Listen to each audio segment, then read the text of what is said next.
Hey all, just thought I'd do another little video, giving the tank a quick clean. So it's probably still hazy in the background, but not as bad as it was.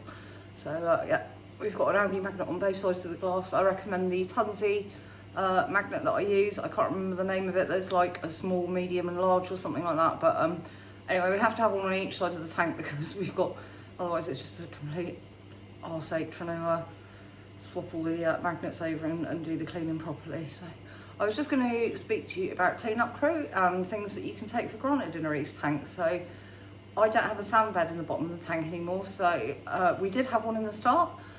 We had sand sifting starfish and all sorts of things like that, but unfortunately I had a plague of, sorry, I forgot the name, Asterina starfish, and harlequin shrimps had to be added to get the plague under control.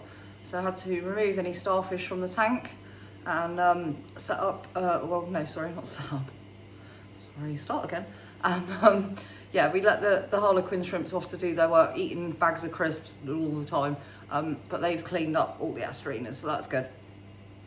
So yeah, if I get at any chance worried that there's not enough in there for the shrimp to eat, I will carefully remove the shrimp and send them onto a good home where they can go and do the job in somebody else's tank. Aptasia, I've gone back down the copperband route again. I find these are the most effective fish at getting rid of Aptasia, but they are difficult to keep alive if you don't feed them correctly. You need to make sure they're eating correctly in the shop in the first place and that you're happy with the fish and its general health. So that's another thing to look out for.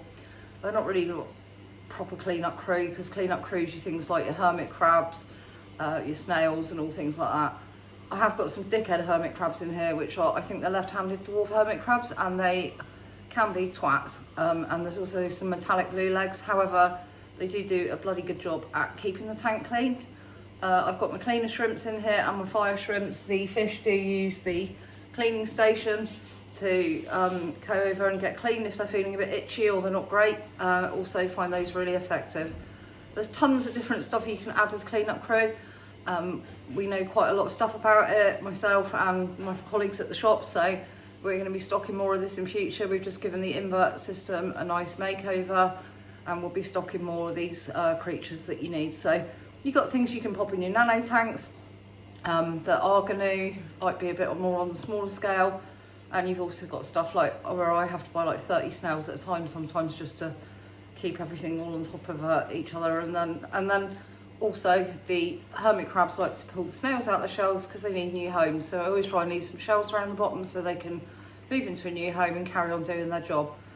It's yeah, you sometimes forget these things are in your tank because they just are there all the time and you don't really notice them, but they are in there doing their little job, running an ecosystem. It's the same with blennies, keeping your rocks and your glass clean. They do help. They won't keep it completely fully under control, but they certainly do their job. My favourite is the starry blenny. I don't have one anymore, unfortunately. I lost that a year or so ago, but absolutely amazing little creatures. I've got a bicolour in here at the moment and a Midas blenny, which is very unusual with a black spot on its tail. So yeah, I love watching those. They pop in and out the rocks and they're quite comical to watch because they've got loads of character. So yeah, if you need any help with clean-up crew, give myself or any of my colleagues a shout at the shop at Vision Aquatics. We'll be happy to talk you through what you need and meet the needs of your aquarium. Thanks for listening. Have a nice evening.